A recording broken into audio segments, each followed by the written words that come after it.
কিরগিজস্তান, যাকে বলা হয় এশিয়ার সুইজারল্যান্ড, মধ্য এশিয়ার পাহাড় ও স্থলবেষ্টিত একটি দেশ।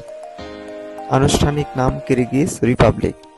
দেশটির উত্তরে কাজাখস্তান, পূর্বে চীন, দক্ষিণে চীন ও তাজিকিস্তান এবং পশ্চিমে উজবেকিস্তান।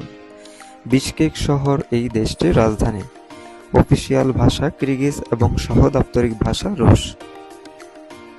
দেশটির আয়তন ১,৯৯,৯৫১ বর্গ কিলোমিটার।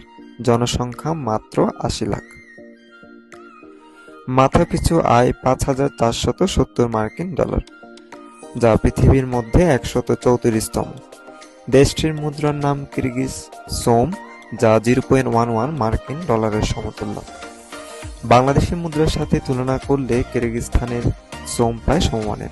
সেই হিসেবে এখানকার জীবনযাত্রার মান খুবই উন্নত। বলতে গেলে ইউরোপের আদলে তৈরি একটি এশিয়ারি দেশ, যার সৌন্দর্য উপভোগ করতে হাজার পর্যটক প্রতি বছরই পাড়ি জমায়। আশ্চর্যজনক বিষয় হচ্ছে এটি সাধারণ হয়েও অসাধারণ। দেশটিকে ডাক্তার তৈরির কারখানা নামে ব্যাখ্যা করা যায়।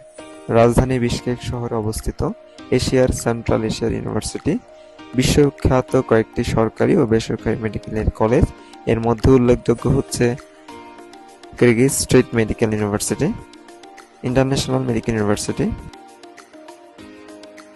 International European university, royal metropolitan medical university. বেশিরভাগ মেডিকেলগুলোই ডব্লিউএইচও এবং বিএমডিসি স্বীকৃত, এবং এখানকার ৮৩% মানুষই মুসলমান, তাই মুসলমানদের জন্য অনুকূল পরিবেশ। শিক্ষা প্রতিষ্ঠানগুলোতে ইংরেজিতে পাঠদান করানো হয়, তাই ইন্টারন্যাশনাল স্টুডেন্টদের জন্য অনেক সুবিধাজনক। স্টুডেন্টদের ১ মাসে থাকা খাওয়া খরচ ১০,০০০ সোম এর মধ্যে হয়ে যায়। কিরগিজস্তানের যেকোনো মেডিকেল সম্পর্কে যেকোনো ইনফরমেশন জানতে আমাকে ফেসবুকে নক করতে পারো, অথবা আমার নিচে দেওয়া হোয়াটসঅ্যাপ নাম্বারে যোগাযোগ করতে পারো। ধন্যবাদ সবাইকে।